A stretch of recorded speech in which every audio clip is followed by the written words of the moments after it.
viens aux tables rondes tout simplement parce que c'est toujours passionnant, parce qu'effectivement on va aborder des thèmes qui sont d'actualité et qui vont enrichir notre année et nos réflexions stratégiques.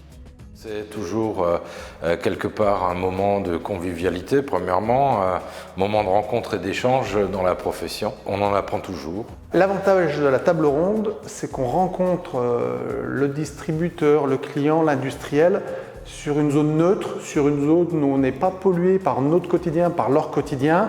Et là, les infos sont fluides, efficaces. C'est vrai que c'est des moments privilégiés. Voilà. L'objectif, c'est vraiment de partager en plénière, mais aussi de profiter de ce type d'événement pour connaître de nouvelles personnes, connaître de nouvelles organisations.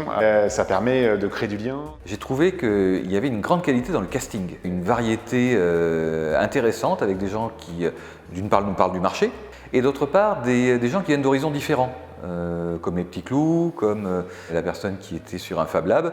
C'est un événement très sympa, j'attendais avec impatience de rencontrer toutes ces personnalités qu'on n'a pas l'habitude de rencontrer et c'est vraiment l'occasion de les voir, de discuter avec eux et d'avoir des échanges plutôt personnels et même de nouer des relations pour établir des partenariats éventuels. L'un des thèmes qui m'a intéressé tout particulièrement, c'est évidemment le choc de la digitalisation des points de vente, mais surtout le web.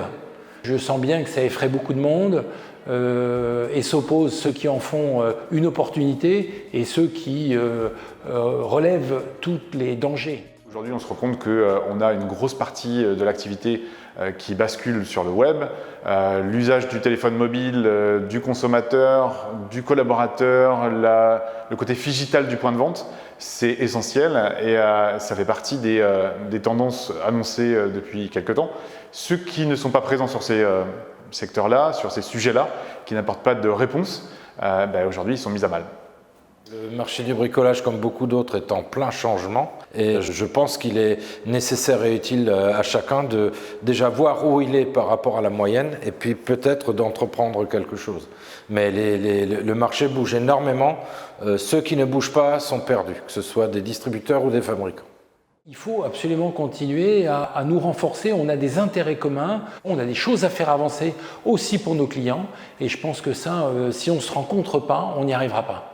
Vous savez, c'est comme dans un couple, quand on ne se dit pas les choses, on arrive toujours à un échec. Échanger avec des fournisseurs, c'est toujours riche parce que ça permet de mieux se comprendre et quand on se comprend mieux, c'est plus facile d'obtenir et d'arriver à un objectif commun. Cette table ronde fêtait son 10e anniversaire, ce qui est quand même une performance. Alors, elle a beaucoup acquis en maturité parce que les acteurs ont commencé à avoir l'habitude de se retrouver. Et en plus, il y a des évolutions de marché profondes entre la digitalisation et Internet. Et toutes ces problématiques, ils ont besoin d'en parler.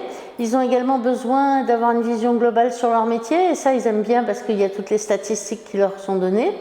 Et donc tout ça crée une espèce de melting pot où ils sont contents de s'exprimer, de prendre un peu de recul par rapport à leur métier et c'est très important. Alors nous vous invitons, chers lecteurs, à retrouver l'entité du compte-rendu dans nos colonnes de notre numéro de juin-juillet.